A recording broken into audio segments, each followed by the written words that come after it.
Hey guys, Zavis Child here, and today, I'm so sorry, we're not gonna be playing Minecraft today, but instead, look at my screen, we're gonna be reading some Wattpad. We're gonna be doing some weird ass books like this one.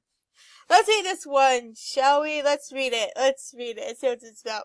Obviously, I read this book, but I'm not gonna tell you what happened, so let's head on into it. Let's just get into the book. Let's just read it right now, okay? Let's just go ahead and read. Okay. So, this is chapter 1. Actually, no. Wait.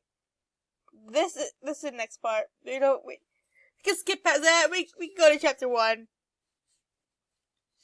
Okay, chapter 1 is called The Pain. And this is from Sean's POV. I was in the kitchen making dinner for my boyfriend Alex. I should mention this now. He abuses me a lot. Like, all the time. Sometimes he would be very nice to me, then soon after that he treats me like garbage. It's not just it's not just physical abuse, it's emotional and sexual abuse. I hate being with him. I'm in constant pain and fear. He was in a bad mood while I was making dinner, and I was very shaky. I was trying to put this steak I cooked onto a plate, but my fucking hands are so shaky. I dropped a plate and it shattered on the floor along with the piece of steak. I felt petrified. What the fuck was that? I heard from the living room. Alex stomped into the kitchen with anger on his expression. I began shaking and tearing up. Baby, I'm sorry, I said. Backing away, he stomped forward. Backing away. He stepped forward and smacked me across the face. I fell on the floor and I started crying. What the hell is wrong with you, you klutz? He yelled at me. He yelled as he began to kick me hard in the stomach. I was sobbing very loudly and screaming. He grabbed me by my hair and dragged me to our bedroom. Baby, that hurts. Please, stop. I sobbed as I yelled. I sobbed as he threw me on the bed. He took me and tied my hands and feet to the bed. I was laying on my stomach. Please don't. Okay, hold on. If you guys don't want to hear this, or what, you guys can just click out of it. I sobbed as he threw me in bed. He took me and tied my hands and feet to the bed. I was laying on my stomach. Please don't. I whimpered as he grabbed his belt. He took it off completely and began to spank me very hard with it. I cried and screamed. I begged him to stop, of course, but of course he did. After he spanked me for a while and I was in complete pain, he pulled his pants and lined his cock up with my I began to sob as he pushed in. Time skip! I woke up with a horrible pain in my backside. I tried to move, but there was a strong arm firmly holding me in place. I looked behind me and saw Alex fast asleep. I could smell alcohol in his breath. I began to sob quietly. I'm getting out of here. And then, okay. Then let's go ahead to the next chapter. I was thinking many times and I still was a little weird. But I love it though. This is still from, Jack's POV. The next morning was my chance to escape this hell. Alex is in a gang, so he leaves every Friday night for a meeting. I knew this was my chance. Alex pulled me into a side hug and kissed my forehead. I put on a fake smile. He walked outside and got on his motorcycle and kicked it into start. After he drove off, I went and packed a bag. I got all my clothes, pictures of my family, and my electronics. I looked at my dresser and some of the green plushie I Sam. I did a double take. I can't believe I almost forgot you, Sam, I said to myself.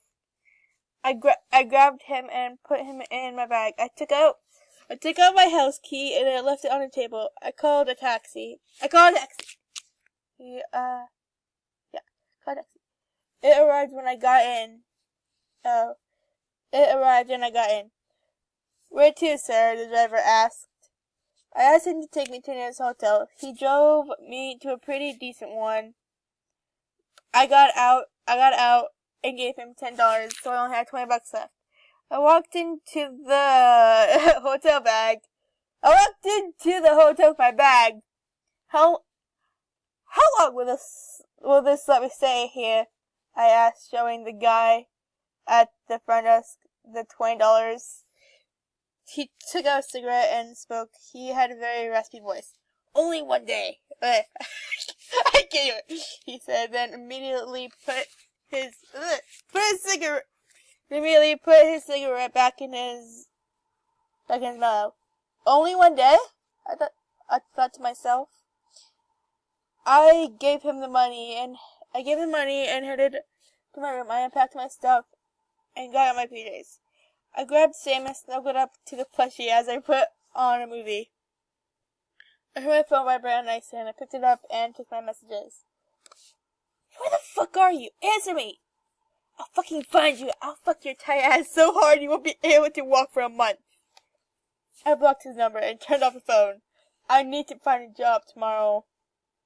I went under the covers and closed my eyes. I'm free. Let's go to chapter 3, shall we? Chapter 3.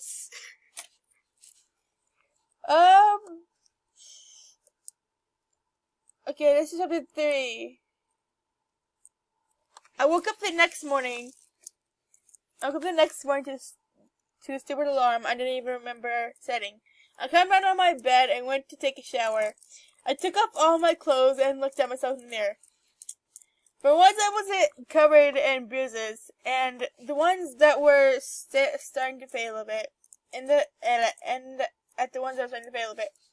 I smiled and got to the shower. I felt the hot water I felt the hot water on my bare body, putting me into a calm state.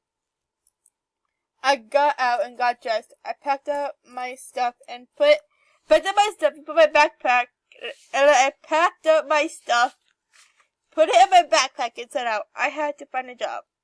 I went down to the guy at the front desk who was still smoking. No surprise. I asked him where I could find a job. He pointed to the little chart on the wall. I walked over and looked. I looked at the wall. I looked at all the help wanted flyers. One caught my eye. It was brightly colored. It had big letters. It said, "Bartender needed at Paradise Nightclub." I took the flyer down and read it more. Apparently, the guy who owned it was named Mark Fishbach, and it happened to be a gay bar. No point in that. No shit. I headed over to the club. It was actually pretty far from the hotel, so it took a while to get there. The club looked really cool on the outside. It was made of black material. That gave off somewhat a reflection,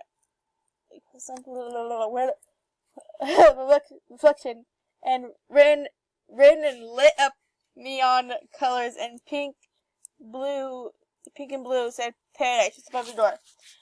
It had gone really windy when I headed out, so I was really cold. I headed into the club and heard some great music. It was empty for some people who were cleaning up. I asked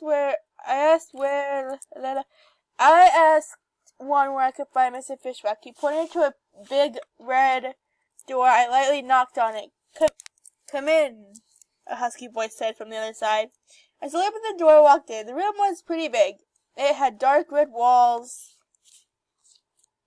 The only light was coming from the lamp on his desk. There was a big desk at the end of the room. In front of it were two leather chairs. Sitting in the large leather chair behind the desk was the one and only Mark Fishbach. He was gorgeous. He had chocolate brown eyes that were so sick and lost in. He had bright red hair that was perfectly styled.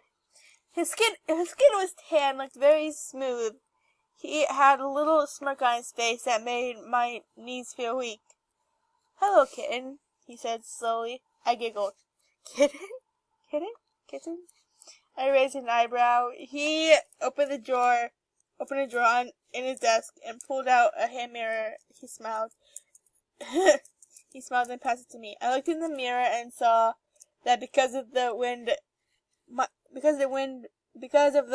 wind, my hair was standing up in two places, making it look like I had cat ears. I giggled and tried to fix it. Mark spewed you. Holy shit, this kid is cute. Keep it cool, Mark. Keep it cool. He finally fixed his hair when then he handed me one of my help wanted flyers, smiling. "You want to work here, kitten?" I asked, smiling. He nodded happily. "Alright, sit in one of those chairs, please," I said, motioning to one of the other chairs. He sat down, putting his oddly large backpack on the floor. We talked for a while. I was just asking him questions I had to ask anyone who wanted to work here. He told me he had to use the bathroom. I showed him where it was, and he told me he'd be back soon. I was sitting there lost in thought. Why the fuck is this bag so big? Why the fuck is that bag so big? Why is it bothering me? I reached for the bag. I pulled my hand away. No, Mark, this is wrong. After a few seconds, I couldn't take it anymore. Opening the bag, it was completely filled with clothes and pictures. There was even a green eyeball plushie. It took me a few seconds until I finally realized the situation.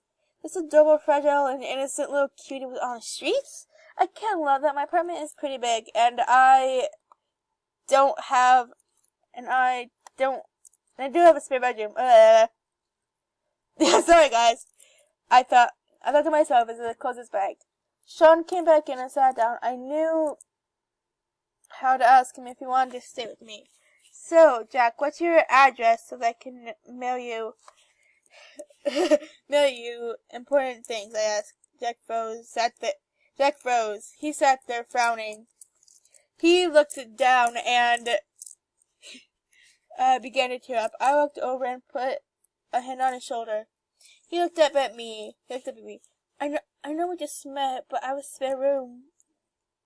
What the hell am I doing? I thought to myself. "Would you like to stay with me?" I finished. Jack smiled brightly. Really?" he asked. I chuckled and nodded. I have a good feeling about this. Okay, I'm gonna leave it here. So, you guys can comment down in the description if you guys want me to read the next chapter of this. Anyways, I'll be signing out. So, Zam's Child signing out, and I'll see all you guys in the next one. Bye bye! Bye, you lovely people.